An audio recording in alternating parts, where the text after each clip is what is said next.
मेरे पास अधिकार है इनको पूछने का। कौन ड्यूटी होगा इनके पास, है ही नहीं, वर्दी नहीं है, और ऊपर से बयान नोट ले रहे हैं बिना वर्दी के। तेरा कपड़ा खराब है क्या? तमीज 2 मिनट में सिखा दूंगा तेरे को। कैसे क्या सिखा दोगे? पहले तो आप तमीज से बात करो सर, तू पूछेगा वर्दी कौन पहनेगा नहीं पहले तमीज से बात करो, तू तरह से बात मत करो मेरे से।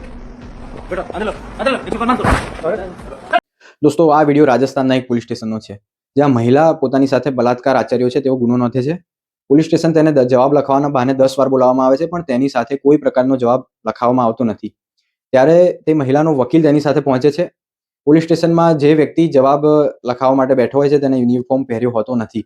તે કમ્પ્લેન તેના ઉચ્ચ અધિકારી સુધી લઈને જાય છે ત્યારે તે ઉચ્ચ અધિકારી આ પ્રકારનું ત્યાં આગળ વર્તન કરે છે પણ આ વર્તનનો જવાબ હાઈકોર્ટ તેને તેની ભાષામાં આપે છે। प्रदर्शन किया गया और उसके बाद हाईकोर्ट ने इस मामले में स्वतः संज्ञान लिया है और तलब किए गए पुलिस कमिश्नर, डीसीपी और एसएचओ। ये मामला माननीय न्यायालय के संज्ञान में भी है, जिसमें 2 लोगों को हमने सस्पेंड किया है, फिर कार्रवाई करेंगे और आने वाले समय में कोई ऐसा मौका नहीं आने देंगे जिससे कि कोई ऐसा व्यतिक्रम रहे और पुलिस और प्रशासन और जो वकीलों के बीच में कोई ऐसी बात आए। Thank you.